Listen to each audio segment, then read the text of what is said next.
Saudações a todos que estão assistindo ou ouvindo esse episódio de Diálogos com a Inteligência.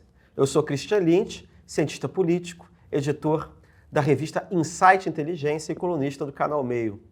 Para quem não sabe, a Inteligência é uma publicação que navega na fronteira da política, das ciências sociais, economia, história, filosofia, arte e cultura, e sempre com uma marca que você já sabe a essa altura do campeonato, né? Não ser convencional. E você pode acompanhar a Inteligência no Twitter, no Instagram e no Facebook. O Diálogos com a Inteligência é uma parceria da Insight, editora da revista, com o Canal Meio. O objetivo é trazer grandes nomes e temas fundamentais para pensar o Brasil e o mundo. Sejam bem-vindos.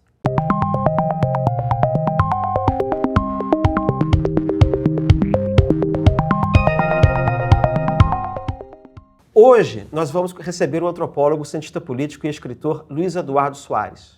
Bem-vindo, Luiz Eduardo. É um prazer e é uma honra ter você aqui no programa hoje. Obrigado, Christian. O prazer é meu, honra minha também. Mas é mais minha que sua. Sabe, você já conhece Luiz Eduardo Soares, todo mundo conhece Luiz Eduardo Soares, né? Ele é um dos maiores especialistas em segurança pública no Brasil. Ele já tem pelo menos um quarto de século aí falando sobre milícias e crimes organizados, né? Ele começou muito cedo, ele começou com 15 anos de idade falando dessas coisas. E, graças a Deus, ele escreve com a gente, né? Ele já escreveu pra gente nas edições 91, que foi essa aqui, né? E na edição número 104, que foi esta que está aqui, né? E sempre falando desses assuntos desagradáveis, mas que são assuntos absolutamente incontornáveis. Eduardo, eu vou falar como carioca, meu coração sangra toda vez que eu leio você, mas ele sangra de uma maneira assim que eu não queria ver. Eu queria que o Rio de Janeiro fosse aquele Rio de Janeiro, um barquinho, um cantinho, um violão, uma canção, Ipanema, Tom Jobim, Vinícius de Moraes, sabe? Ou então aquele Rio de Janeiro do cartão postal, aquele Rio de Janeiro, aí você vai lá e fala da verdade, entendeu?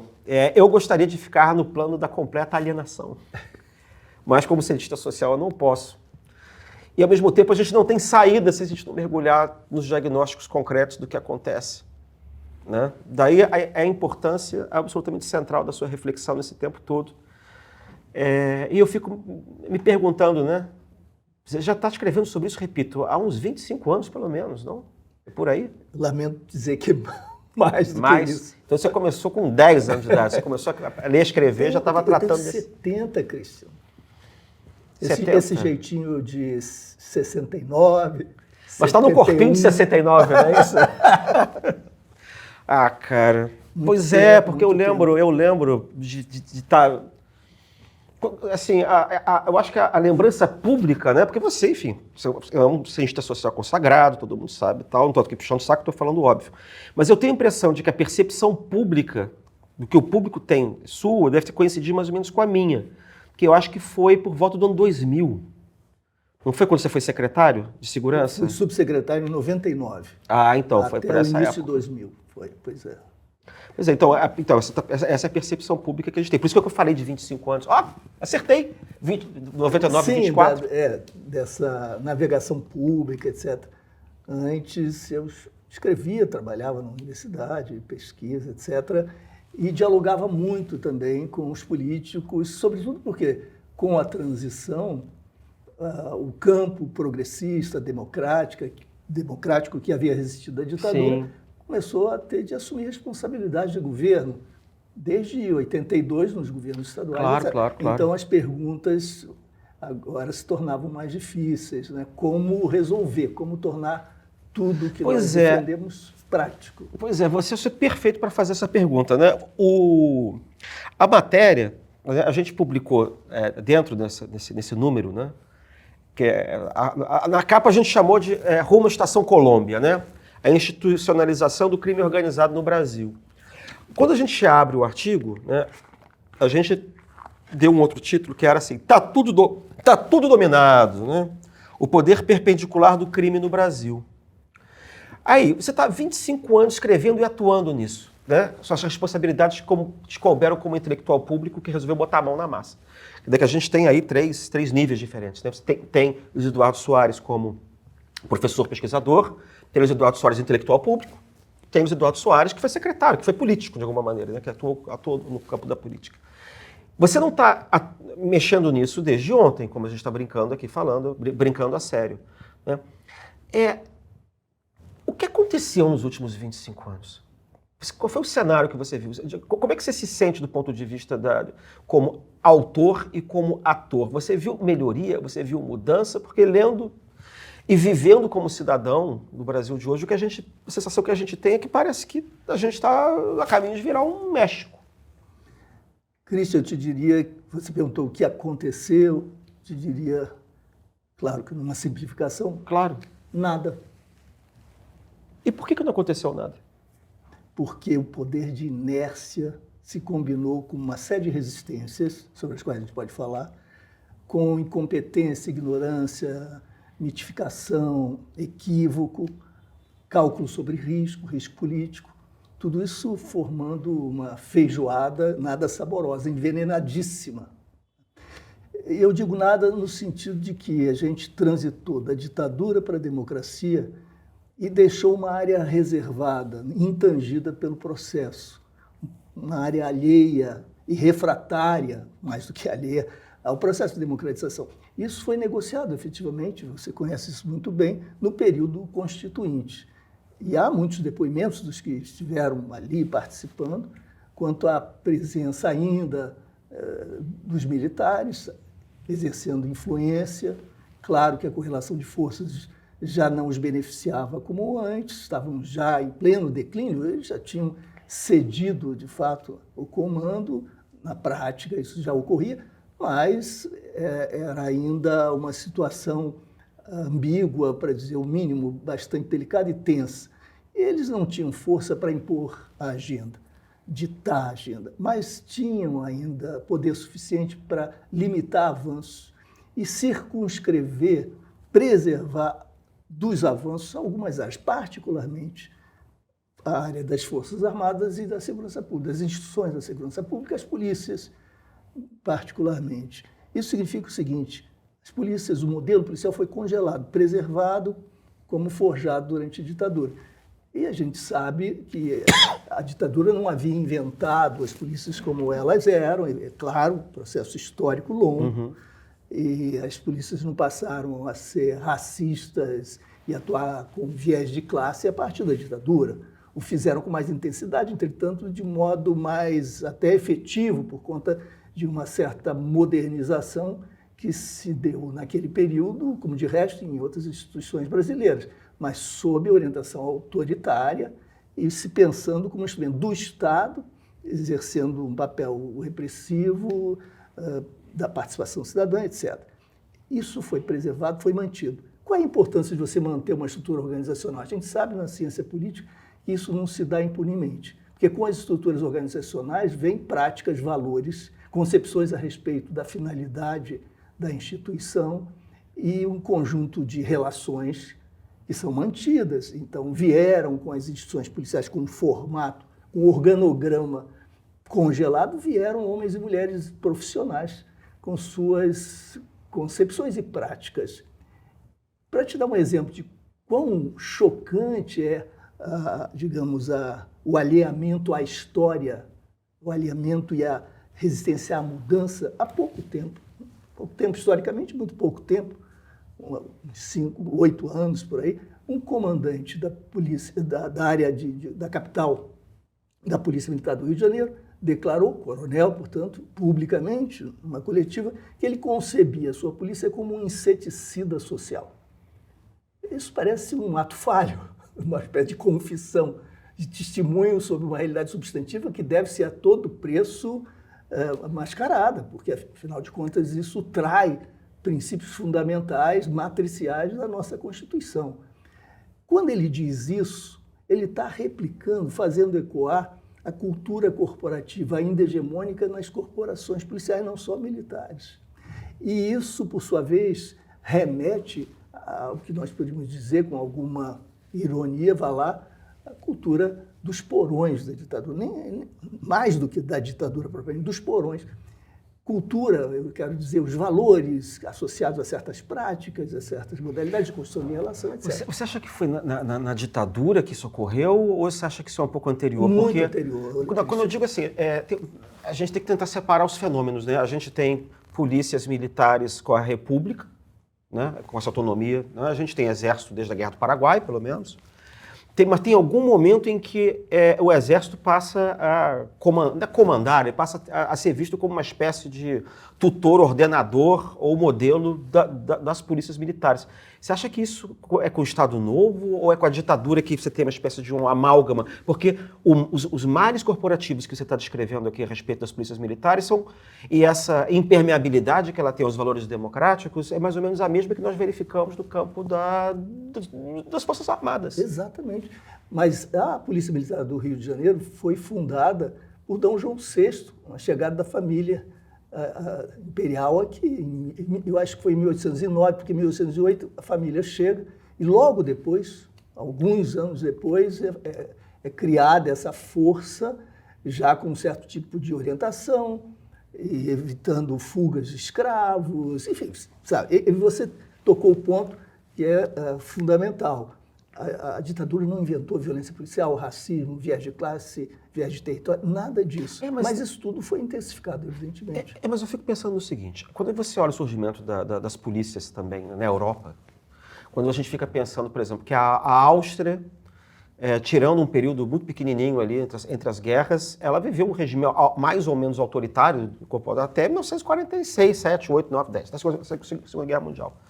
Né? Vários países, todas as polícias que aparecem no século XVIII, no século XIX, elas todos têm viés de classe, são todas assim. Mas tem uma hora que aquilo quebrou, que aquilo quebra, aquilo democratiza. Né? A gente não vai dizer... É claro que até hoje a gente pode dizer que você tem viés racista, você tem uma discussão dessa na França, a polícia francesa é racista, se não é. Mas assim, tem alguma hora em que a democracia entra nessas instituições. Sim. Porque a gente já tem, caramba... fazer as contas aqui. 24, 34 e vai 36 anos de democracia e vai de democracia. Cosseno de... Mas como é que é possível, cara? Que eu fico pensando assim, eu até usei essa expressão um dia aí, não sei onde que eu expliquei. Parece, a gente descobriu que tinha uma cápsula do tempo debaixo dos quartéis. Que passaram-se 10, 20, 30 anos, de repente você descobre aquela cápsula do tempo, é como se o tempo não tivesse passado. Exatamente.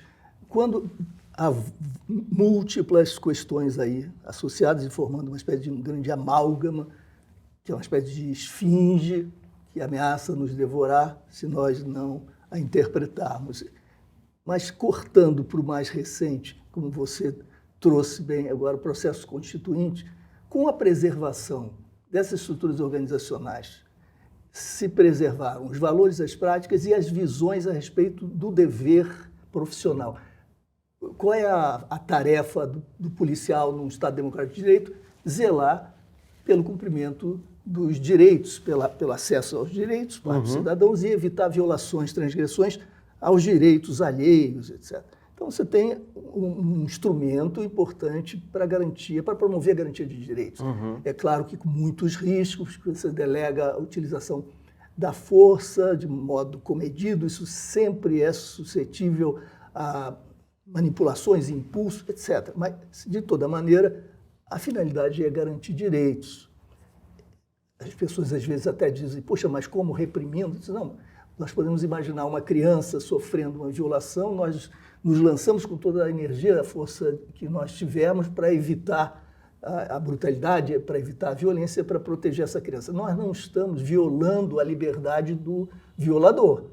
Não é? Nós não estamos reprimindo o desejo do violador, nós estamos salvaguardando e garantindo a fruição dos direitos, da incolumidade dessa criança vítima da violência. Claro. Então, esse é um sentido de repressão muito difícil de ser compreendido quando nós analisamos ou pensamos a palavra pelo viés mais amplo, mais abstrato, porque ela tem um significado claro, negativo, sobretudo nós que vivemos sob ditadura há tanto tempo, etc.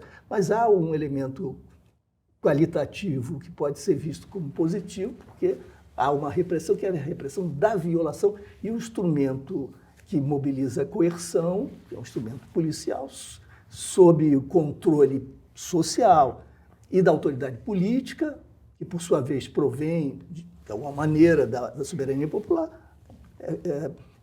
esse funcionamento com esse tipo de estruturação é compatível e necessário para o Estado Democrático de Direito. Mas se você tem uma concepção que é inteiramente avessa a tudo isso e que define a sua instituição como inseticida social, devotada, portanto, a eliminar esse outro marginal, bandido, vagabundo, ameaçador, insetos, né, ou inseticida, eliminar insetos. Então, é uma adulteração radical, brutal, do significado mesmo da sua instituição. O que nós garantimos, portanto, com o congelamento imposto nas negociações da transição foi exatamente a preservação desse tipo de valor e comportamento. Como é que isso foi possível? Porque os constituintes diziam o seguinte: nós estamos concedendo aqui, não vamos investir na alteração desse quadro, porque isso, com a democracia, vai se ajustar. O Ministério Público vai sair portentoso, robusto, para que os checks and balances se realizem efetivamente, porque vai caber ao Ministério Público o exercício do controle externo da atividade policial. E, no entanto, não aconteceu, houve absoluta pusilanimidade, houve cumplicidade, incapacidade, desinteresse, negligência no cumprimento desse dever. Claro que muita gente boa sempre há, sim, isso não tem, buscaram caminhar na contramão, mas o fato é que o Ministério Público não exerceu controle. Deixa eu te dar um dado. E por que ele não? A pusilanimidade, assim, mas do ponto de vista estrutural, o que foi que aconteceu? Porque o Ministério Público assim, tem uma literatura monumental produzida sobre o Ministério Público na Nova República, como o próprio Werneck, que foi uma referência para a gente, para estudar o Ministério Público, escreveu toneladas sobre isso, sobre a expansão, sobre o orçamento próprio do Ministério Público, até uma mudança de perfil, de alguma maneira, como é que eles se legitimaram se apresentando como uma espécie de substituto funcional da sociedade, o ego da sociedade, alguma coisa assim, um pouco judiciário também, mas o que aconteceu que eles não foram para exercer esse papel específico? Pelo que eu conheci, eu trabalhei 10 anos no judiciário, né? Sabe qual é a primeira coisa que me vem à cabeça quando eu fico pensando por que eles não exerceram isso? Porque é sujo. Porque é sujo, estou querendo dizer, que Mas você tocou no ponto, não é muito elegante. Uma concepção que às vezes fica meio aristocrata, não quero botar a mão nesse assunto. Mary Douglas. Porque você lida... Pureza e perigo. Vamos deixar esse assunto com a Defensoria Pública. A Defensoria... porque tinha uma repartição, tipo, defensor que cuida de pobre. Né? Pois porque o sujo é o quê? Exatamente pobre, aí entra o racismo, negro, morador de territórios vulneráveis, periferias, etc, etc. Isso é coisa dessa gentinha, isso não diz respeito aos grandes temas da República, do Estado Democrático de Direito, etc. Isso é inclusive importante, necessário que haja alguma liberalidade, alguma lassidão, para que os sujos se entendam, no sentido de que o policial também acaba sendo menosprezado, subestimado, desse ponto de vista elitista, autoritário e profundamente racista, desde que eles se entendem. E é preciso que haja alguma liberalidade para que a força controle. No fundo, existe isso. Mas, na prática, o que nós tivemos, quaisquer que sejam as motivações, eu acho que, no fundo, isso está presente, mas isso se dá por meio de muitas mediações. Sim, claro. Isso varia de caso a caso, estado para estado, região para região, e época para época. Nós tivemos, por exemplo, no Rio de Janeiro, de 2003 a 2022, 20.791 mortes provocadas por ações policiais, das quais menos de 10% chegaram às barras do tribunal, como gostam de dizer os retóricos.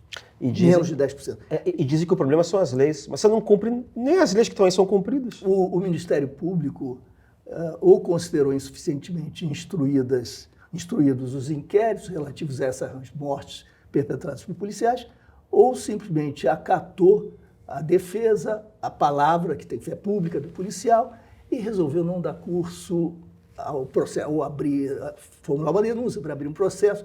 Isso morreu no inquérito, foi engavetado e nós temos um escândalo que é um verdadeiro genocídio, Cristian. Não é um exagero retórico. 20 mil? É um negócio, É uma cidade. É um negócio inacreditável e com a reiteração das práticas sem que haja nenhuma evidência quanto a qualquer benefício para qualquer ator social relevante dessas práticas reiteradas obsessivamente, como se fosse uma compulsão. Veja, só um ponto aqui para Não, completar. e tem essa coisa da invisibilidade, né, cara? Porque a impressão que a gente tem no Brasil, quando a gente, por exemplo, a gente vai para, passa um tempo, sei lá, vai à Europa, vai aos Estados Unidos, a impressão que dá, por exemplo, quando eu morei fora fazendo, desculpa, tá? Não, tá. Dói, quando eu estava conversando, o negócio dói. Quando eu fui fazer, estava fazendo doutorado de sanduíche, estágio doutoral. Doutorado de sanduíche é estágio doutoral. A gente está fazendo doutorado, às vezes a gente sai, quando consegue ter uma bolsa, a gente fica em algum país fazendo pesquisa específica lá.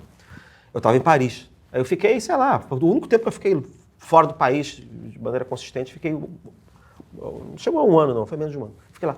Uma das coisas que mais chama atenção é o Tocqueville ao contrário. Você descobre, você tem que ir para a Europa para descobrir a igualdade.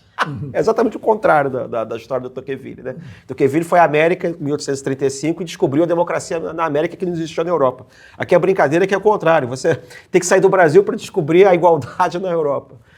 E lá, dentro dessa perspectiva da igualdade, o que chama atenção é que a gente pensa que como uma vida vale naquelas sociedades.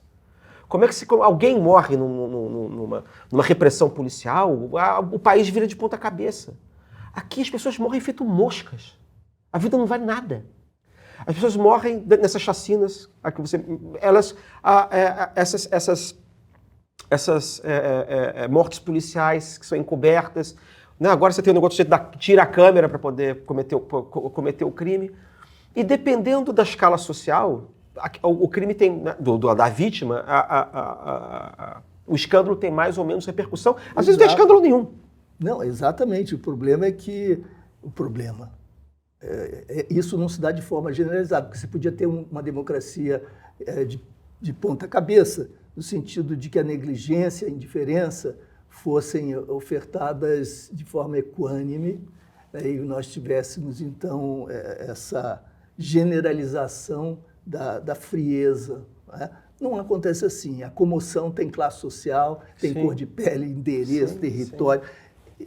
Há um caso que é emblemático, não faz tanto tempo, uma coisa horrível, na linha vermelha, uma senhora morreu dirigindo o carro com a sua família, vindo, acho que de Minas Gerais, porque tinha havido um tiroteio na Maré, ali ao lado da linha vermelha. Então foi uma situação tenebrosa. Isso frequentou as manchetes dos jornais e da mídia em geral durante vários dias e com toda razão. Né? E isso terá sido certamente ainda insuficiente para dar conta da magnitude desse drama, dessa tragédia. Acontece que 4 ou 5 pessoas morreram no mesmo tiroteio, absolutamente inocentes, na Maré, em alguma das favelas da Maré, no mesmo episódio. E não houve nenhuma notícia, nenhuma referência ao fato de que eram igualmente vítimas daquela mesma tragédia. Isso é um clássico. Então, né, clássico. Você tem uma espécie de distribuição que se mostra natural, por conta da ideologia, nós estávamos conversando antes, né? Hierárquica. Hierárquica que reifica... porque pobre se mata mesmo, né? Pois é. Pobre se mata muito. Na favela, então, quer dizer, a vida vale menos lá. É isso que a gente está tá falando. Mas quando eu falei que é um clássico, assim, quem... Não precisa ter minha idade, não, assim, mas assim, quem não lembra daquelas chacinas que acontecem na Baixada Fluminense, que dão uma nota de rodapé do jornal? Ou às vezes ficam... E o escândalo, por exemplo, que aparece quando... eu acho que hoje até diminuiu, por causa da lei seca, que era o clássico do carro cheio de adolescentes que capota porque estavam embriagados e morrem na lagoa, morrem saindo da autoestrada Lagoa Barra, capota na lagoa. E aí era a página inteira, a tragédia. Mas você vê como é que a vida vale... O peso da vida varia conforme cor, conforme classe social, conforme profissão. Sim. O fato é que o Ministério Público não exerceu o seu dever constitucional de praticar o controle externo da atividade policial, e com isso o resultado é que nós temos, Christian, esse é um grande tema para a ciência política, né? Enclaves institucionais. É como se nós tivéssemos um Leviatã recriando na sala de visitas, então nós tivéssemos de passar um monstro estranhíssimo cujos atos nós mal conhecemos, mas que nós certamente tememos, e que está ali instalado, e nós preferimos não ver, de certa maneira, conviver com aquilo, com os incômodos provocados pela presença daquele monstro. Então nós o circulamos para não despertá-lo à noite, vamos à cozinha devagar para que ele não desperte, e nós convivemos com o seguinte: um Estado democrático de direito, com todos os seus problemas, limites, contradições, com instituições policiais refratárias ao comando político civil republicano, à autoridade política civil republicana e refratária aos direitos humanos, melhor, para ser mais preciso, à Constituição. O que eu estou dizendo é de uma gravidade extraordinária. Se isso for verdade, convenhamos, Cristian, nenhum governador, desde a transição, comandou efetivamente as instituições policiais em seus estados. Houve variações de grau, de escala, houve, evidentemente, nuances aí, porque as regiões são distintas, as histórias das instituições policiais também, essas histórias variam, mas como a cultura corporativa hegemônica prevalece, ela é mais ou menos uniforme em relação a certas questões-chave, e como muitas práticas como essas que nós estamos descrevendo, e aqui com ênfase, porque estamos falando do Rio de Janeiro, elas também são comuns, não são exclusividade fluminense ou carioca. Então nós temos essas forças indomáveis, indomadas, que, por uma espécie de espelhamento, passaram a chamar a atenção quando nós nos debruçamos sobre as matrizes, que são as Forças Armadas. Sim. Porque elas estavam também alheias e permaneceram ao comando civil político republicano. E quando elas resolveram ameaçar a própria Constituição, com alguma mobilização de inspiração golpista, nós nos sentimos, claro, ameaçados, acuados, e chamamos a atenção para o risco histórico diante de nós. E isso, entretanto, numa outra escala, numa outra dimensão, ocorre cotidianamente nos símiles, digamos, nos derivados das Forças Armadas, de alguma maneira são projeções, as polícias, claro, cumprindo papéis absolutamente distintos, mas há algumas filiações importantes. Mas isso que eu ia perguntar, porque apesar da GLO, de uma maneira geral, né, a função do Exército, supostamente, não é a função de exercer papel de polícia. De jeito nenhum. Então você consegue até entender como é que essa cápsula do tempo, no caso das Forças Armadas, conseguiu ficar ali, porque, digamos assim, e a resistência à entrada dos ventos democráticos dentro desses quartéis. Porque eles não estavam atuando necessariamente, ou em tese, até certo momento pelo menos, eles não estavam tendo que atuar publicamente, né? Eles podiam estar dentro dos quartéis, porque, de alguma maneira, é engraçado, que tirando a GLO, os quartéis parecem um pouco com ordens religiosas, com a exceção dos jesuítas, que jesuíta não tem convento, né? Uhum. Né? Mas assim, as ordens religiosas elas são instituições totais que ficam trancadas, né, e ficam vivendo aquela vida virada para dentro do claustro, são viradas para dentro. Tem a sua lógica própria, né, a sua vida própria, o seu ethos próprio. Né? Não vou precisar citar o Goffman. Mas assim, o Goffman é um autor que falou criou essa expressão, a instituição total, que ela é toda fechada, que ela é impermeável e tal. Mas a polícia, ela está atuando dia e noite na rua. Ela está em atuação permanente, na verdade, no cotidiano. Era para ela ter sofrido mais influência dos ventos democráticos, de governos, de pressão, do que as Forças Armadas. Entende o que eu estou querendo dizer? Apesar do símile,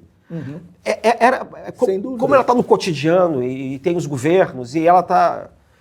E a instituição não é tão total assim, feito o Exército, né? As polícias militares. Não, certamente não, mas por outro lado... das escalas, essas coisas assim. Elas são permeáveis a que sociedade, Cristian? Pois é isso que eu queria, sobre isso eu queria que você falasse. Pois é, há uma sociedade que foi capaz de eleger uma figura como o Bolsonaro. Eu dizia, as polícias, majoritariamente, e isso não significa que eu esteja sugerindo que haja dados suficientes, dados empíricos que comprovem, sustentem essa conclusão, mas quando eu associo o majoritário à capacidade de exercício de influência e liderança e a segmentos que se destacam pelo desempenho na, digamos, orientação das demais, então talvez essa palavra, essa qualificação caiba. As polícias eram majoritariamente bolsonaristas, avant la lettre, antes de Bolsonaro. Sim. Porque ambos são como que tributários de uma mesma tradição ideológica, por assim dizer. Uhum. E, por outro lado, Bolsonaro inscreveu na institucionalidade política, na dinâmica da competição eleitoral, valores que são cultivados, que foram gestados lá atrás, mas que são cultivados e renovados e reverenciados no dia a dia das polícias. Mas isso só poderia acontecer, e esse enclave só poderia ser sustentado, não só porque os instrumentos de controle externo foram passivos ou cúmplices, porque a justiça se rendeu, exceções, ou porque o poder político não encontrou maneiras de se impor, ou acabou aderindo oportunisticamente por razões eleitoreiras, demagógicas, ou porque determinada mídia de certos segmentos sociais amparavam isso. Isso só se tornou possível porque a sociedade não se rebelou majoritariamente contra ela não o se intolerável. democratizou. Não se democratizou. Então você diz a polícia é mais permeável ao convívio cotidiano, mas convive com quem? Em primeiro lugar... Você tocou num ponto interessante, Sim, que é o seguinte, quando você falou da persistência dessa cultura, ela me chamava a atenção, já mesmo na década de 90, assim, eu fiz direito na década de 90 e tal, e via como é que... Eu meio que fui vendo a Constituição ir pegando aos poucos, dando moral, respeito à imagem, essas coisas assim, porque passavam programas na televisão, isso é que era muito interessante. Passavam programas na televisão na década de 90, programas policiais, isso é que é interessante. Quer dizer, o único lugar onde parecia que a Constituição não estava pegando era na persistência de programas policiais que diziam que bandido bom era bandido morto, que bandido tinha que ser enterrado em pé para não ocupar espaço, que pegavam pessoas, por exemplo, que foram presas em flagrante, ou que não foram, assim, e eram acusadas imediatamente, embora não tivesse nem o flagrante lavrado. E essas pessoas eram xingadas imediatamente. A senhora, eu lembro do apresentador, não vou dizer o nome para não fazer propaganda, mas era um apresentador famosíssimo que chegou a ser deputado no Paraná, enfim, que dizia assim: a senhora, dona fulana, e sua mulher acabou de ser presa, não teve nada ainda, não teve processo, não teve coisa nenhuma. Assim, a senhora não tem vergonha, a senhora é uma vadia, a senhora é uma vagabunda, como é que coloca o seu filho para vender maconha na porta da escola? A senhora merece morrer. Isso era falado, isso tá no YouTube. Você pode ver isso hoje.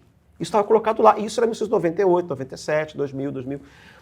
Mas eu tive uma certa esperança, porque esses programas foram assim, cara, o programa passava às 5 horas da tarde. 5 horas da tarde, a hora que a criança está chegando da escola.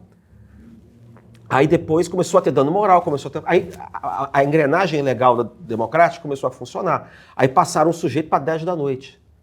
Aí continuou a vir processo, porque começou a ter processo. Teve uma cultura que foi mudando ali. Por isso que eu fico falando assim que mudou, mas não mudou muito. Quer dizer, aí o cara foi parar na internet. E aí o cara acabou, acho que no rádio também não adiantou, ele foi parar na internet. Quando a internet ainda era um negócio meio... ainda era um lugar meio marginalizado. Entendeu? Mas, Cristian, uma outra expressão... E não adiantou nada, continuou tudo lá. Uma outra expressão, hoje talvez não fosse aceita e suscitasse até o processo uma dificuldade. Mas o fundamental permanece sendo dito às 5 horas da tarde. Fundamental do ponto de vista da expressão desses valores. Continua presente, aqui e ali, com um palavreado um pouco mais cauteloso e prudente, mas basicamente as emoções, esse regime afetivo é reiterado de modo intenso e essas ideias continuam circulando. Se a gente sempre diz, bom, no Brasil não houve justiça de transição, o Brasil, como nação, não olhou nos olhos a barbárie, não deu nome aos crimes de Estado, não os chamou de assassinatos, torturas, etc., não responsabilizou os criminosos, etc. Ok, é verdade, tudo isso é muito importante, mas na área de segurança pública, e nós poderíamos estender isso para as Forças Armadas, não houve sequer transição. Não houve efetivamente transição. E isso é mais grave quando, no caso das polícias, você mesmo trazia esse tema, os valores remetem ao fundo mais sombrio da nossa história. eles não repousam ali nessa baldeação histórica que foi a ditadura de 64. Não foi ali que nasceram esses valores racistas, essas práticas. E é muito ali eu acho que você criou uma espécie de uma engrenagem geral de lidar institucionalmente, né, esse amálgama de polícia militar com ditadura militar e os militares, de fato, como instituição, gerindo essa cultura predatória, colonial, bandeirante. Sim, isso sem dúvida se, vamos dizer, compactou, isso sedimentou, se articulou numa engenharia institucional mais sólida e consistente, etc. Mas no Estado Novo, a polícia agia, e não apenas no Estado Novo, porque no Estado Novo nós sempre nos lembramos dos perseguidos políticos, assim como frequentemente também com a ditadura de 64.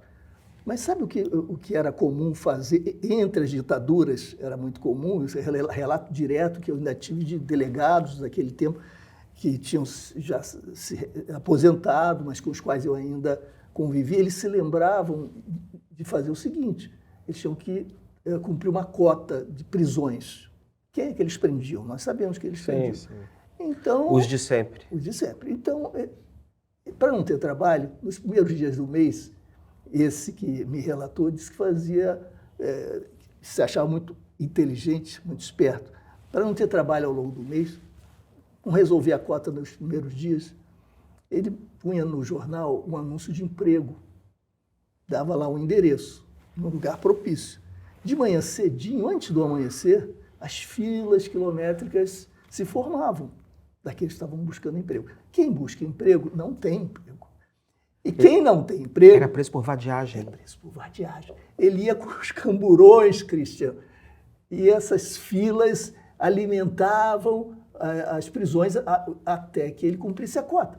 Isso é um retrato patético, ao mesmo tempo brutal, seria cômico se não fosse trágico, de uma prática que depois nós vamos encontrar mais sedimentada, com seu matiz de classe, de cor, raça, etc., depois de 64. Outro fato histórico muito importante, o Michel Miss, nosso colega, professor sociólogo, escreveu sobre isso, textos importantes. Isso está presente, inclusive, num livro muito interessante que marcou a época do Zueni Ventura, um jornalista chamado Cidade Partida, foi lançado há 30 anos, né? Em 94.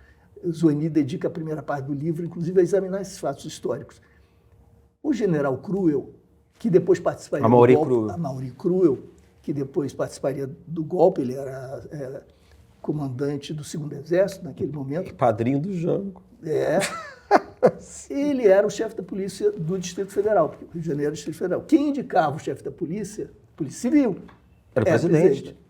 Era o Juscelino, estou falando, né, do democrata, indicou o Amaury Cruel. Bom, o Amaury Cruel criou, quando houve um incômodo de comerciantes com muitos furtos, estava havendo problemas desse tipo na cidade, ele criou um grupo, eu não me lembro agora a sigla, basicamente era o ensaio geral para os esquadrões da morte.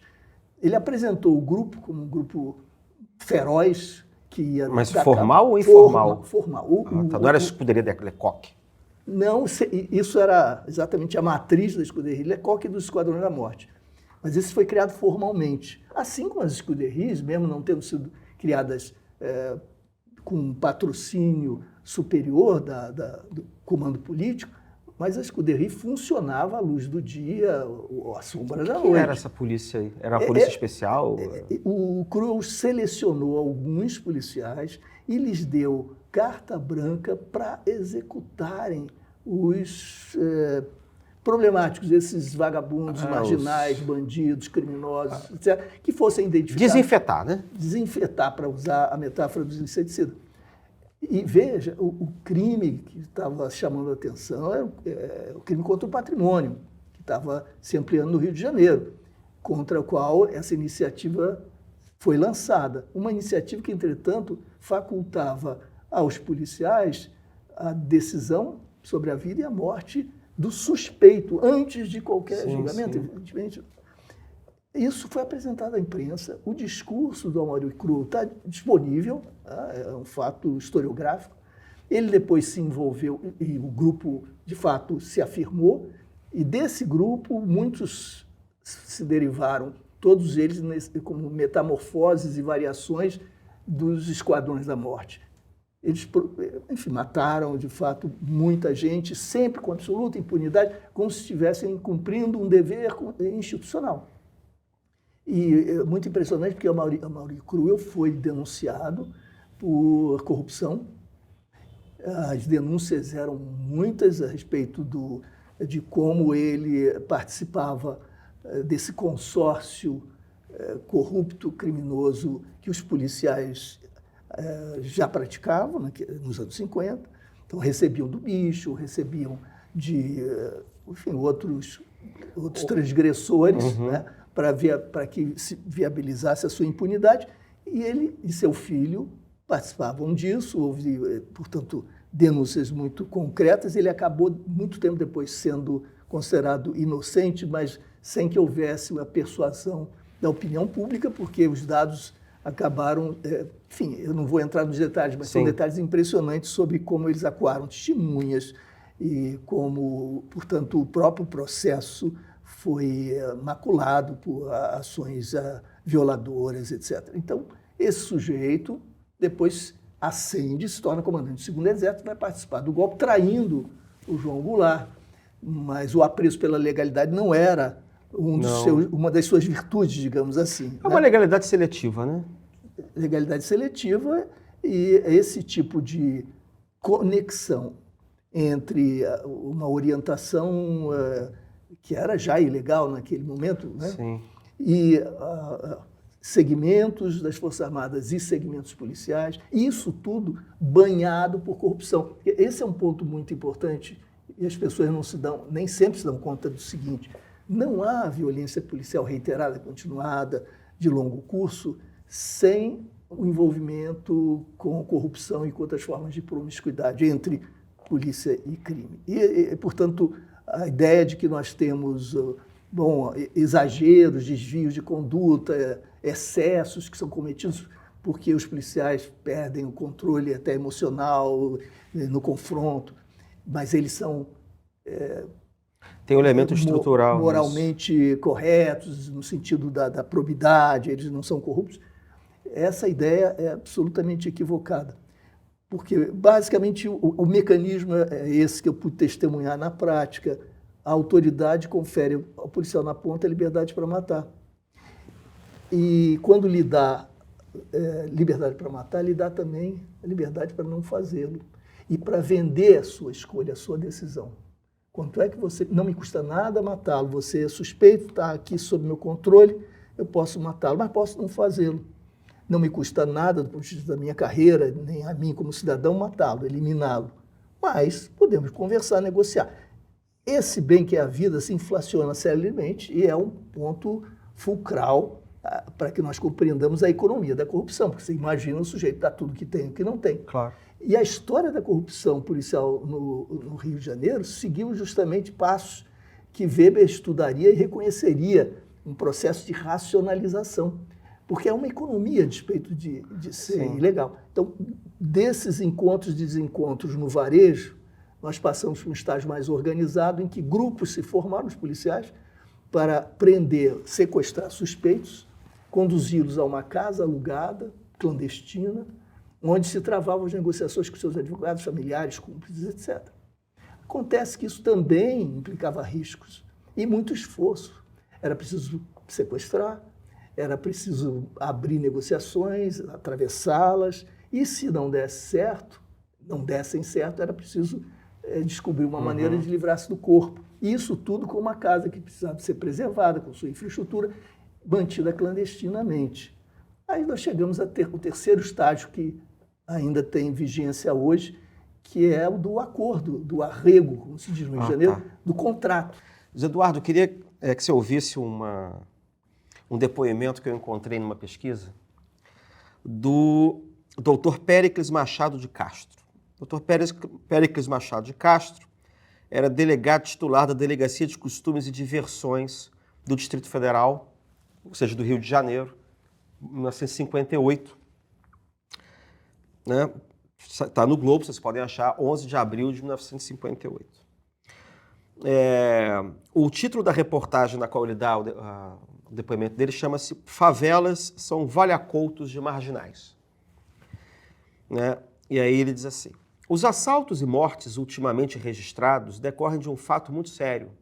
Milhares de desocupados, de ociosos que não querem trabalhar honestamente, é triste confessar, constituídos quase na sua totalidade de brasileiros.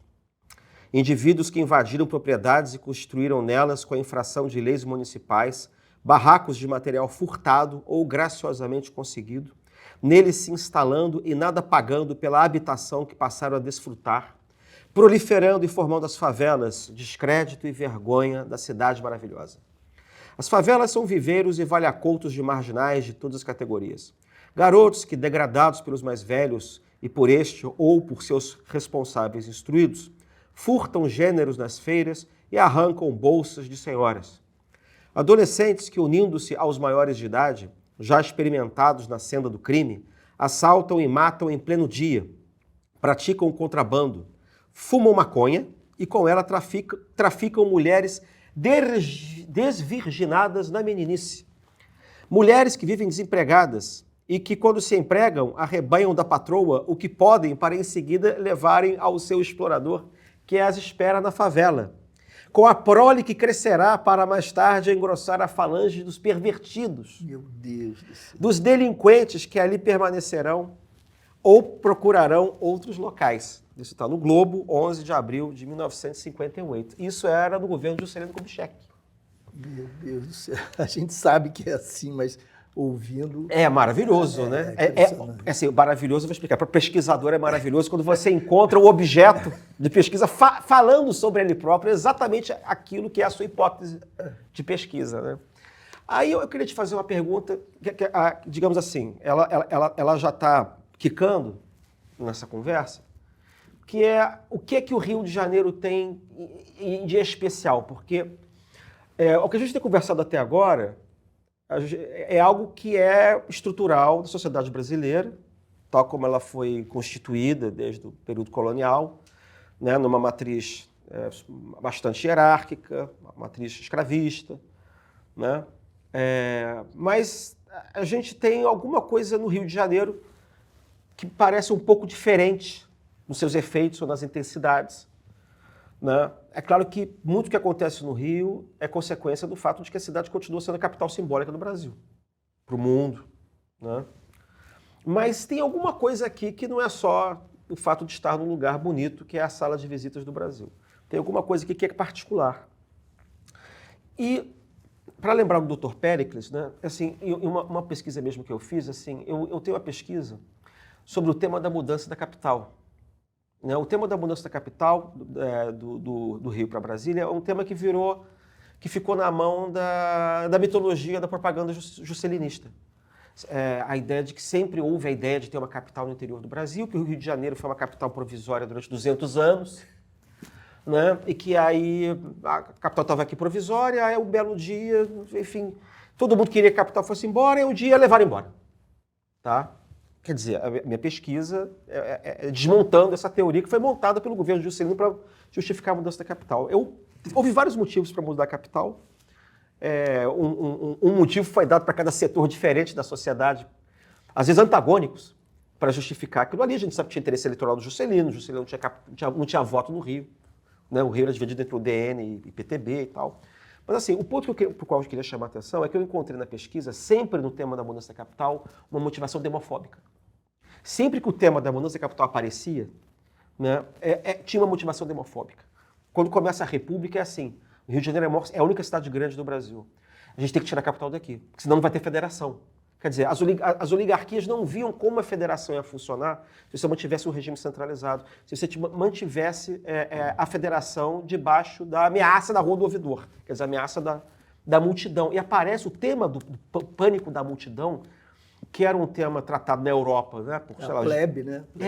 Que era um tema que aparece muito em Gustave Le Bon, aqueles teóricos, Taine, que falam da multidão como um ente irracional, que o indivíduo, quando está aglomerado e quando é pobre, perde a razão.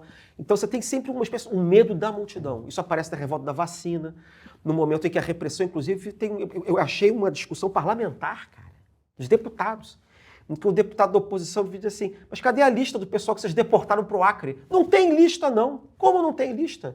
Esse pessoal não é gente. O líder do governo responde. Então, aí você reforma o Rio, vira aquele Rio Pereira Passo. Em 22, quando começam as revoltas tenentistas, volta a ideia de mudar a capital. É engraçado que você sempre tem uma coincidência com a ideia de perda de controle. Então você tem um argumento de mudança da capital, que é um argumento que eu chamo de federativo oligárquico. A capital tem que ir para um lugar neutro, sem cheiro, sem sabor, né, onde os embaixadores dos estados se encontram, como Washington, como Canberra. Tá? Aí você tem outro argumento que é o contrário, que é um argumento militar geopolítico, que a capital tem que estar no meio do mapa. Né? Não existe povo nem nação, existe um mapa. É tipo a geopolítica da Escola Superior de Guerra. Né? Então, você não vê a sociedade de uma massinha que você vai mudando. Você pode tirar a população daqui, botar para lá, tirar a capital daqui, botar para lá, acabar com esse estado, juntar com esse, abrir uma transamazônica. É uma outra ideologia. Né? O que eu queria te perguntar você acha que o que há primeiro que se tem alguma coisa particular no Rio em termos de problema de segurança pública? A gente pode atravessar por questão de tráfico de drogas, mas eu acho que aí não sei se esse é o problema central da especificidade do Rio, acho que não. Eu acho que a especificidade tem a ver com a máfia policial, né, as milícias, que foram objeto do seu último artigo para a gente aqui na site Inteligência. Né? E se tem alguma coisa a ver com os diferentes marcos políticos do Rio de Janeiro, de alguma maneira. Né? De ter uma polícia controlada pela União numa certa época, a desfederalização progressiva do Rio, a fusão que foi feita por intervenção militar. Né? Assim, em algum momento da sua pesquisa você vê alguma relação dessas sucessões ou a especificidade do Rio, no caso da segurança pública, você acha que não tem a ver com essas mudanças de marco?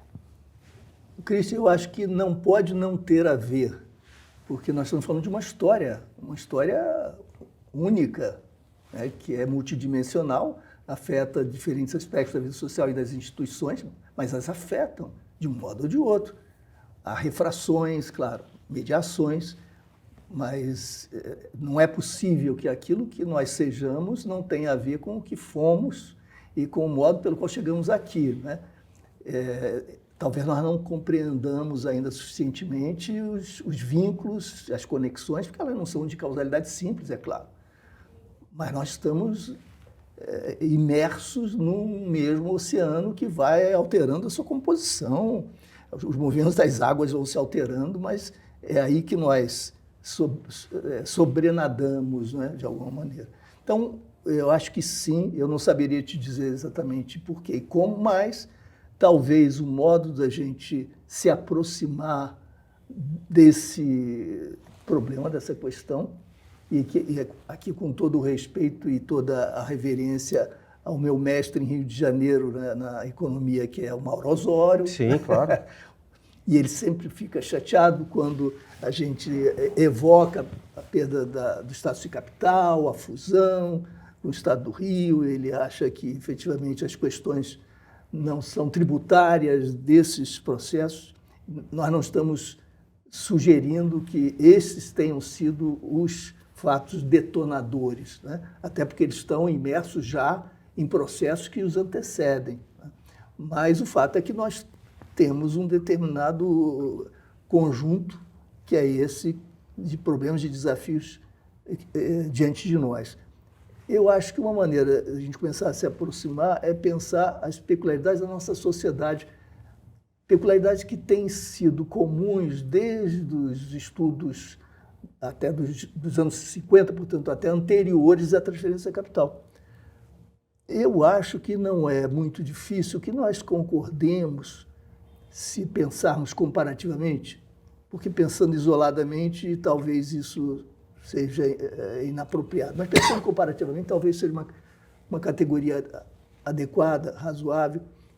Se nós atribuímos ao Rio maior inorganicidade do que a São Paulo como cidade. Uhum. Ou, digamos, menos organicidade. E organicidade aí significando interrelação entre instituições, e inter-relação entre grupamentos sociais e instituições e práticas produtivas, de tal modo que nós possamos ter, por exemplo, uma estrutura industrial forte em São Paulo, se projetando do ponto de vista político e institucional, seja quanto às elites, seja quanto aos trabalhadores da massa operária, etc. Não é à toa que PSDB e PT nascem em São Paulo e que os presidentes sejam oriundos de São Paulo, embora Fernando Henrique tenha nascido no Rio e Lula no Nordeste, mas é São Paulo que usa... O Tarcísio de Freitas nasceu no Rio. Isso, portanto, é irrelevante. Mas o fato é que em São Paulo nós tínhamos o peso dos sindicatos, das entidades e associações patronais, nós tínhamos as associações que se estruturavam paralelamente a essa, digamos, representação infraestrutural que estava dada lá, e com 1001 problemas. Mas será que é casual o fato de que o PCC, que é o crime organizado por excelência em São Paulo, não tenha se constituído como um grupo que depende do controle territorial armado, do controle territorial e do controle sobre comunidade, um controle armado, com uma verticalidade que é típica do Rio de Janeiro? Veja, no Rio de Janeiro, o tráfico é absolutamente antiprodutivo e irracional do ponto de vista da economia das drogas. Por isso é um caso extraordinário, não digo único, mas raro no mundo. Nas grandes cidades do mundo todo, salvo nas teocracias e nos totalitarismos... É porque eles não formam um oligopólio, alguma coisa assim? Eles formam, mas são nômades, os vendedores, os varejistas, ou fazem um delivery, ou eles se reúnem em certas áreas da cidade e transitam eventualmente para outras quando elas se tornam visadas. Aqui no Rio de Janeiro, eles são sedentários e eles abrem lojas, que são as bocas de fumo.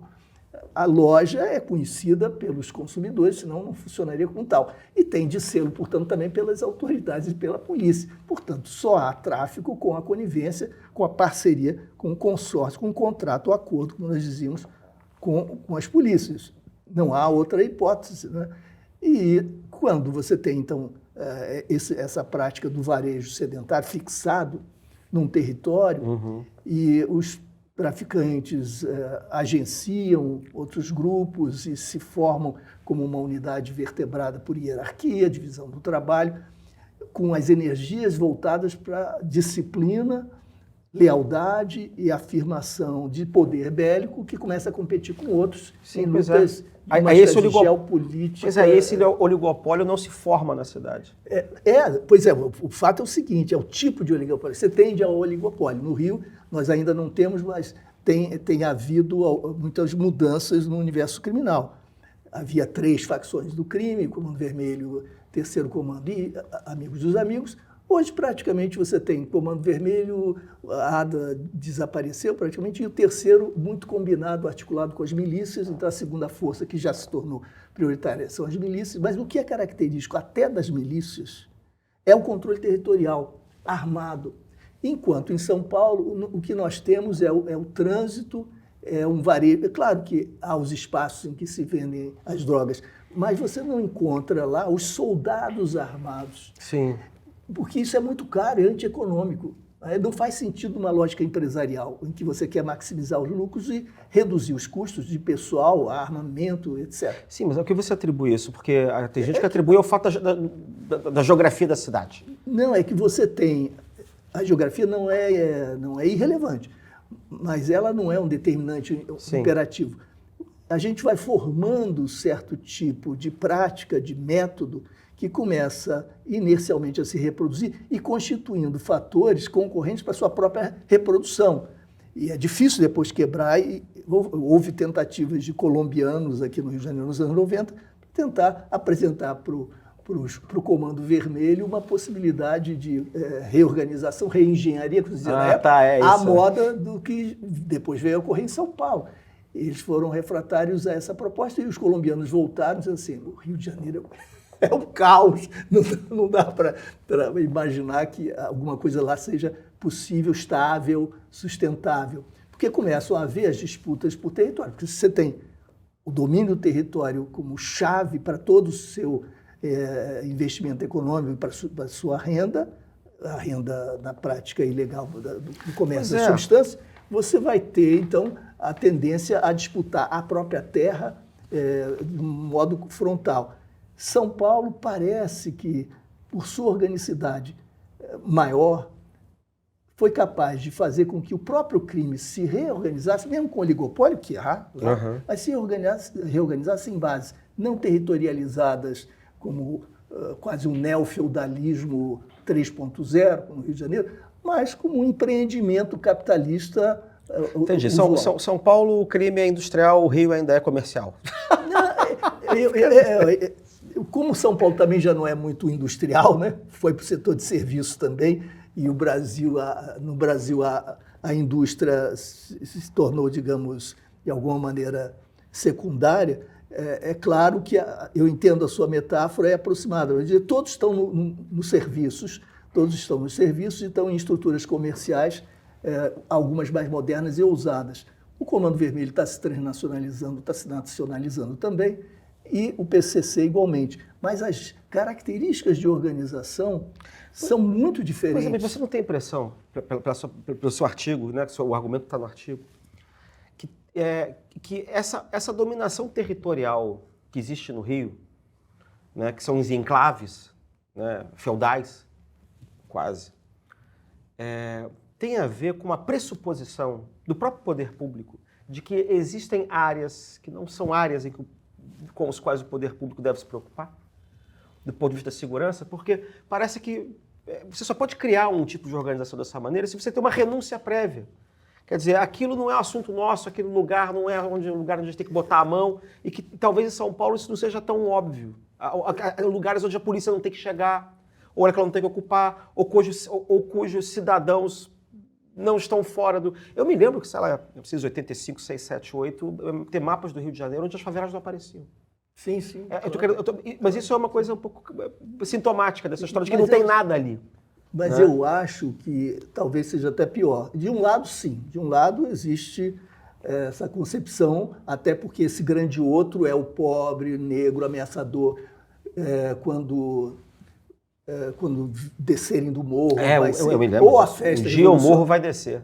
Ou a festa revolucionária que vai consagrar a fraternidade na terra dos homens, ou é o império do medo, do desastre, do terror, que finalmente vai se difundir e se impor. Mas sempre com essas metáforas assim, meio apocalípticas e basicamente classistas, racistas, etc. Mas o que é pior, porque quando o poder público, vamos pensar os operadores do poder público, quando os operadores do poder público, sem nenhum compromisso, responsabilidade pública maior, fizeram seus cálculos eleitorais, perceberam que havia nisso vantagens, porque você pode negociar com quem te oferece um eleitorado mais ou menos circunscrito, reservado. Você paga e obtém o acesso... Um curral eleitoral, você obtém acesso ou um acesso privilegiado, até monopolista, exclusivo, ou um acesso que vai ser dividido com outros dispostos também a pagar por aquilo. Tradicionalmente era assim, o dono do morro, na área do tráfico, assim, olha, eu vou fazer campanha, eu não quero mais ninguém, então eu pago mais, quanto é, e por aí se negociava. A partir das milícias, o que são as milícias? O tráfico funciona como uma espécie de startup para a milícia, porque o policial que vai receber o arrego, quer dizer, vai participar desse arranjo, desse contrato, voltando um pouquinho, eu dizia, bom, o sujeito tem autorização para matar, pode não matar, pode vender a vida. Então, a autorização para matar, quer dizer, essa ilegalidade consentida acaba sendo um passaporte para a corrupção, e nós vamos ter essa promiscuidade gerada por esses encontros que se dão no varejo, isso se organiza. E a última etapa, eu dizia, era do acordo, do contrato. Então, você tem segmentos policiais negociando com segmentos do tráfico, percentuais de ganhos ou um valor fixo, etc. Isso é objeto de renegociações, com conflitos, etc. Bom, é por aí. Os policiais são profissionais mais velhos, mais experientes, mais capazes de calcular. E por que a startup da milícia? Porque eles observam aquilo e dizem, esse é um bom experimento, interessante. Por que nós não os substituímos? Não substituímos os agentes do negócio das substâncias ilícitas. E nós podemos não apenas negociar as substâncias ilícitas, podemos ir muito além, porque se nós vamos controlar territórios e comunidades pela força das armas, nós podemos extrair uma espécie de imposto ilegal, né, fazendo uma exação fiscal paralela, de todas as atividades econômicas em curso na comunidade.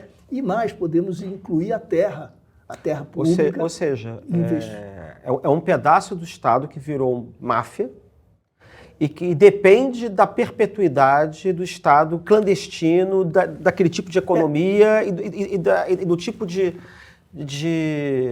normatividade que domina aquele território. E aí você tem o seguinte, se antes o candidato ia lá e comprava do traficante a possibilidade de fazer campanha naquele território, a partir das milícias, eles negociam com os milicianos e começam a se perturbar quando percebem que os milicianos são muito mais espertos, né?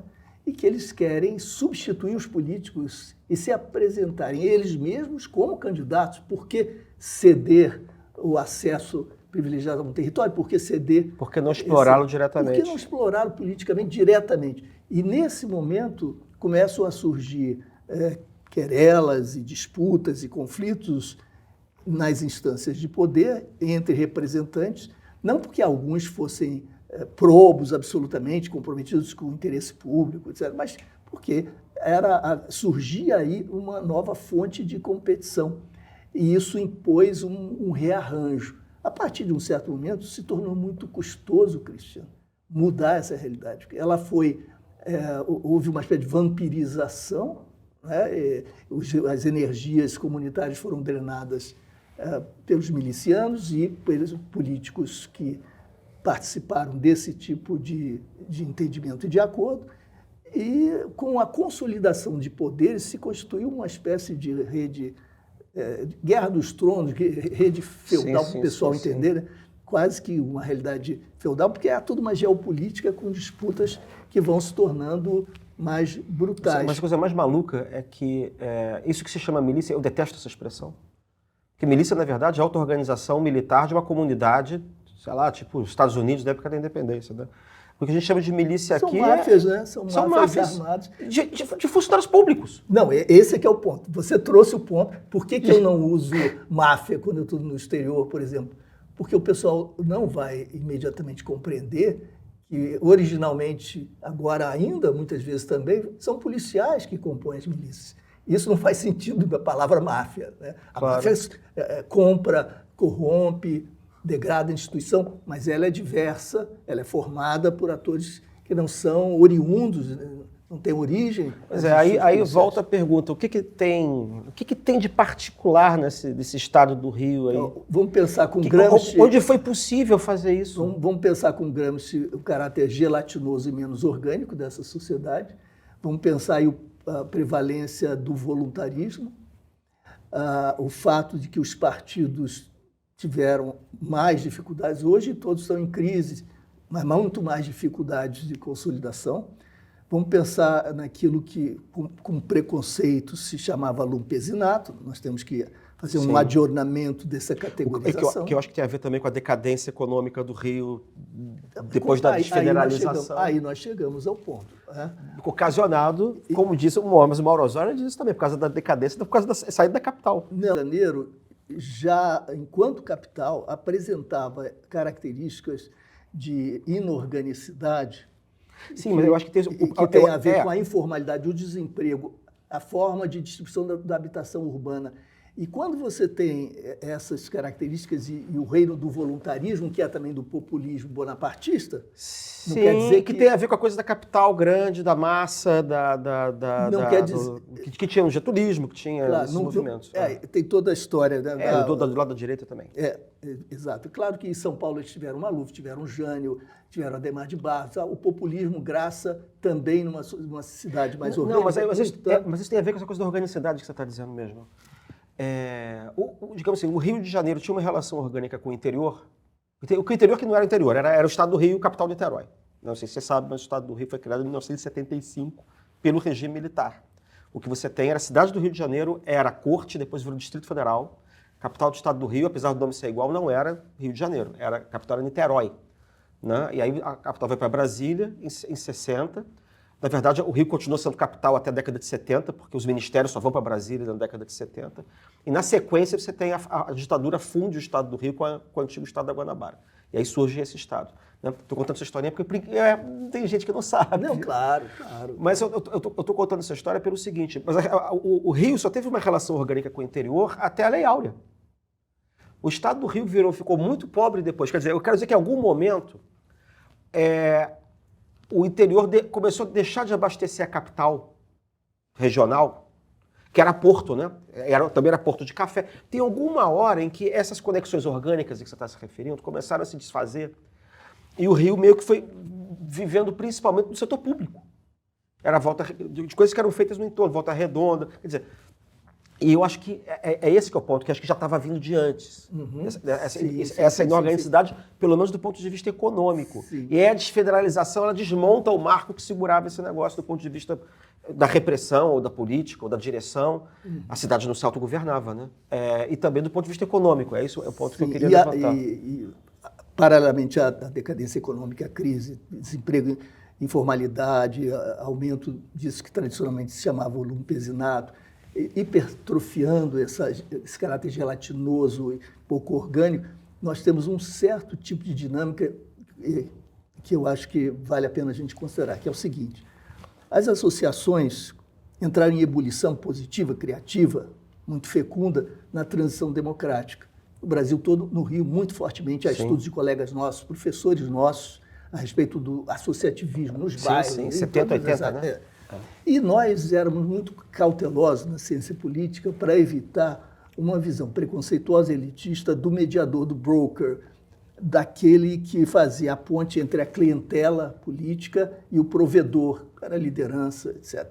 Nós chamamos a atenção para o seguinte: quando há uma visão preconceituosa que descaracteriza completamente, desqualifica esse processo como sendo populista, clientelista e fisiológico, nós estamos, de fato, impondo uma visão muito elitista de que a política prescinde do atendimento de interesse, esquecendo que aqueles interesses vitais, existenciais, envolvem questões que para nós podem parecer menores, minúsculas, como a bica d'água, que se tornou até metáfora desse tipo de relação. E se nós, ao contrário, revalorizarmos o que está em curso, nós podemos encontrar aí ramificações capilares de um processo de democratização que, evoluindo, amadurecendo, tenderia a politizar de uma maneira superior todas essas práticas. E aí nós, então, deixaríamos de ver tudo isso como chaguismo, populismo, a demonstração de que não há política, só esse atendimento trivial de interesse. Sim. O que aconteceu?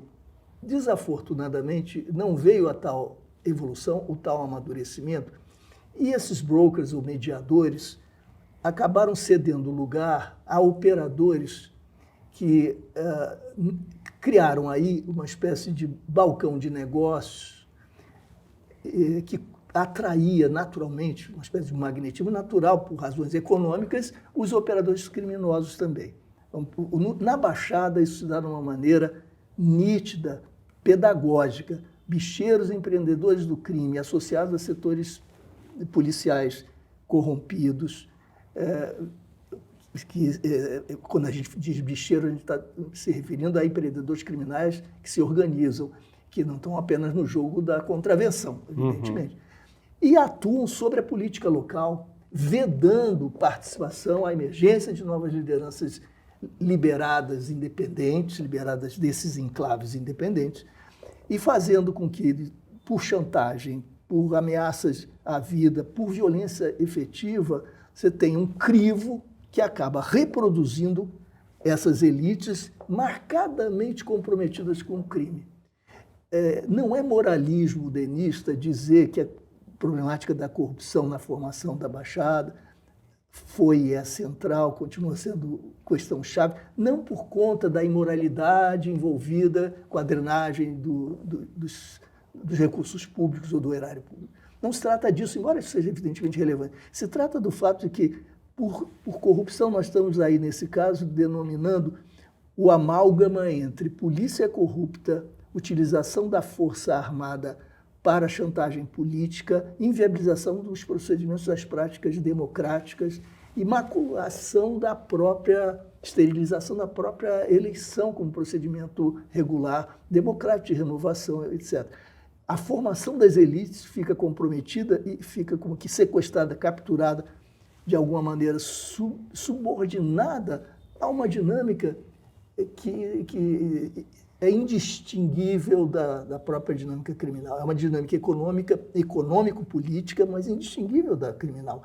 Isso é gravíssimo, porque qualquer que tenha sido a origem, claro que eu acho que a inorganicidade, esse caráter gelatinoso favoreceu digamos, a autonomização desses brokers, desses mediadores nos laços da clientela, mas isso tudo fez com que a clientela se convertesse não em mero populismo fisiológico, mas em algo muito mais grave.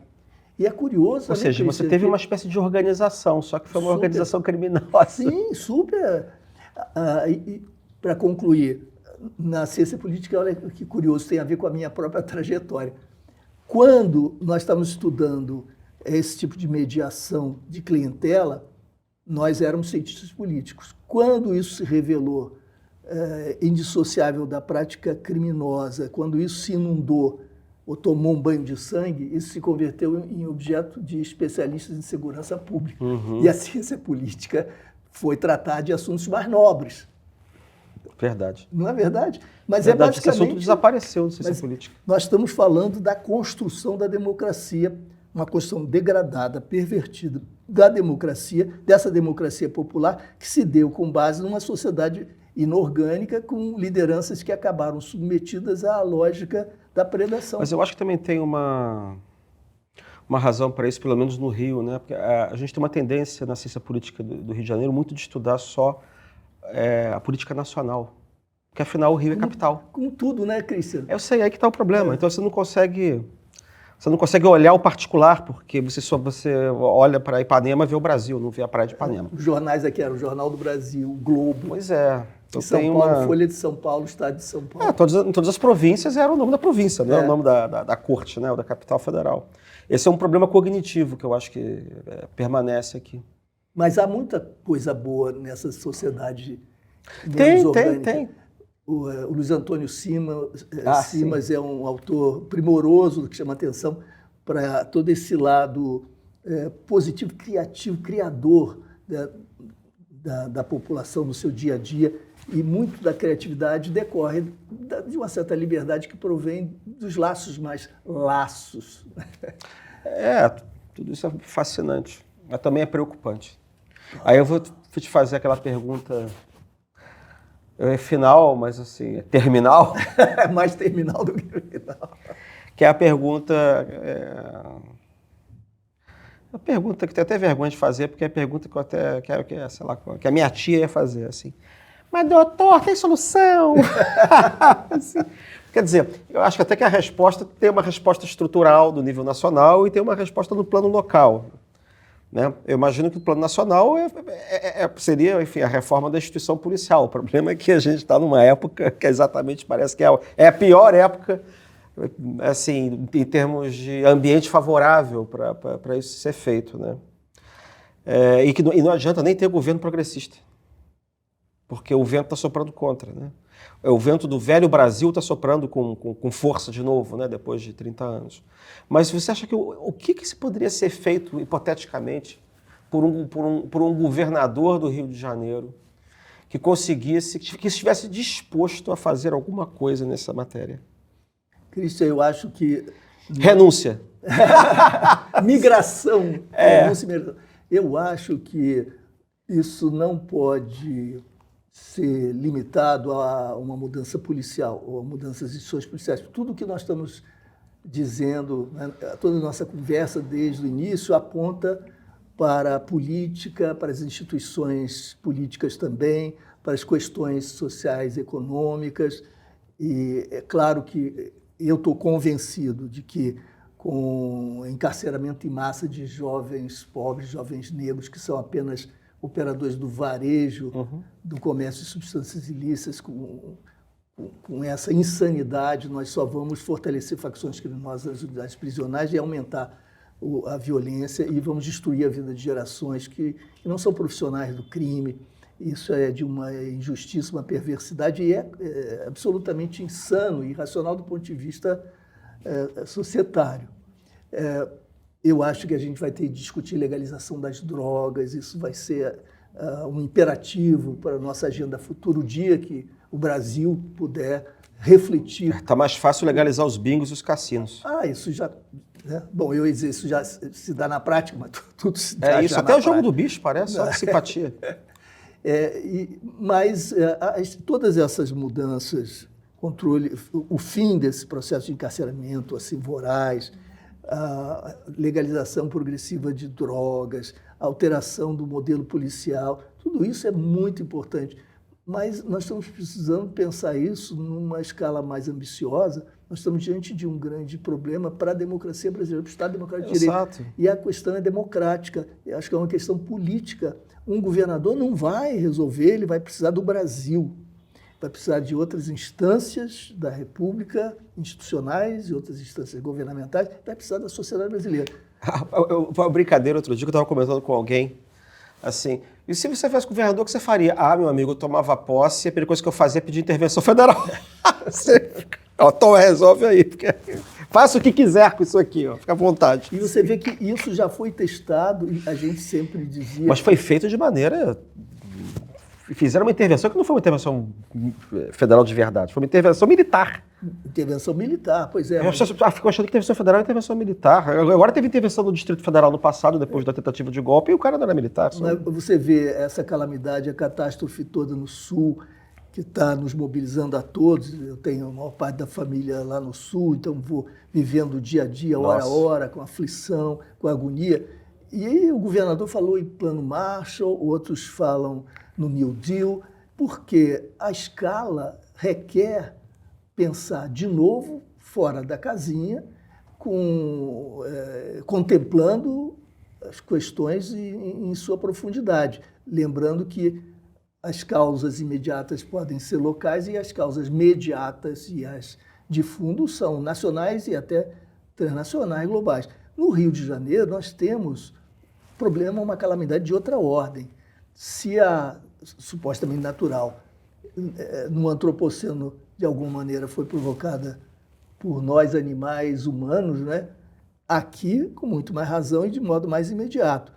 Nós temos aqui também um problema para o país. Não vai ser resolvido com o Plano Marshall ou com o New Deal, mas não pode prescindir de algo análogo, que envolva compromissos institucionais de outro tipo. Uhum. O Ministério Público pode continuar sendo leniente, cúmplice, tolerante com a violência policial racista e genocida. Não pode. Nós podemos continuar aceitando conviver com esse nível de mortes provocadas por ações policiais. Nós podemos conviver com políticos que controlam as instituições públicas. E não é que eles sejam, alguns tenham problemas de corrupção, que sejam lideranças das máfias. Todo mundo sabendo, nós não podemos conviver com isso, então seria preciso que houvesse aí mobilização da sociedade. Nós estamos muito longe disso, professor. Eu sei, aí mas na verdade... só para concluir, eu te digo o seguinte, Conclua. A gente não pode se deixar pelo tamanho da montanha diante de nós se entregar, desistir. E eu acho que é nosso dever, de alguma maneira, seguir. E é claro que as lutas são parciais, os esforços nunca se dão de modo integral, pleno e súbito. As linhas vão se tornando mais fluentes e nós podemos aprofundar nos diversos caminhos, mas eu estou convencido de que uma mudança significativa para o Rio não virá do Rio de Janeiro. Sem dúvida. O que eu fico só preocupado, é que eu estou vendo uma porção, esse é um dos maiores, inclusive, problemas, digamos assim, problemas para a nacionalidade, que vão se avolumando, uma série desses problemas, outros problemas também, tem climático, tem uma opção de coisa, tem problema de industrialização, mas tem esse problema de segurança pública, que é o problema que é o mais básico que deveria ser enfrentado por um Estado, não precisa nem ser Estado de direito, nem Estado de direito democrático, mas assim, o Estado, pura e simplesmente, que você não consegue resolver, a democracia não foi capaz de abrir essa caixa, abrir essas instituições totais. O que parece que está acontecendo é que o sistema está perdendo capacidade de enfrentar, em vez de estar ganhando. Ele parece que está perdendo, está acontecendo ao contrário. E 2 pontos muito importantes. A União jamais desejará reformas policiais significativas. Por quê? Porque isso implicará maior responsabilidade constitucional. E nenhum governo quer se abraçar com esse tema porque vai submergir com ele, implica desgaste, etc. Então, nós não vamos contar com nenhum governo federal, de fato, puxando propostas ousadas. Os governos estaduais, tradicionalmente, sempre apostavam em mudanças, desejavam mudanças, porque eles preferiam compartilhar responsabilidades e reduzir o peso sobre seus ombros. Sim.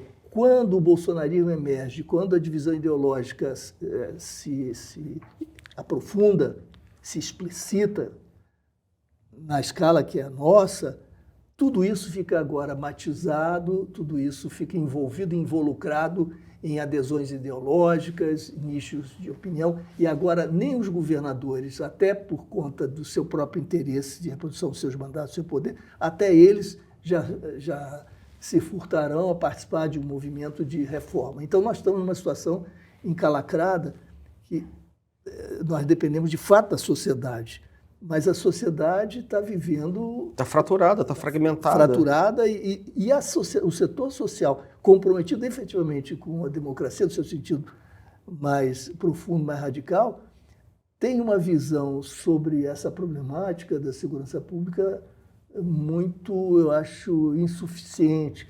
Não é capaz de valorizar a relevância das instituições da área, não é capaz de valorizar e de compreender que alguns dispositivos e alguns mecanismos fazem toda a diferença e acabam remetendo a grandes questões, problemas sem deixar de estar com eles. Mas não dá para tudo começar em Rousseau, né? A discussão tem que começar no Rousseau. Rousseau, de novo e de novo, né? Ai, meu amigo. Ai, como é duro. Não tem alguma coisa boa para a gente dizer? A próxima vez que você estiver aqui, eu vou ter uma garrafa de uísque. Essa a coisa boa que eu vou dizer. Eu vou servir para ficar mais... A gente sempre pode ouvir Tom Jobim e as coisas maravilhosas que o Rio produz. Mas eu fico preocupado porque eu fico achando que grandes questões elas estão se acumulando e estão ficando mais graves cada vez, e o sistema político tem cada vez menos capacidade de dar resposta. Exatamente. Eu dei 2 exemplos disso. E a gente sabe que costuma acontecer. Sim. Nessas circunstâncias, né? Tem uma hora que quebra. E a gente sabe onde estão os abutres e quem eles são. Exatamente. Ai, meu Deus, eu queria poder até contar uma piada para terminar, para ficar... Não fiquem tão tristes, mas não tem piada nenhuma, não. Depois, se quiser, eu gravo uma piada separada, fingindo que você está aqui. Chegamos ao fim desse episódio do Diálogos com a Inteligência. Obrigado, Luiz Eduardo, por aceitar nosso convite e pelas suas contribuições maravilhosas, seminais.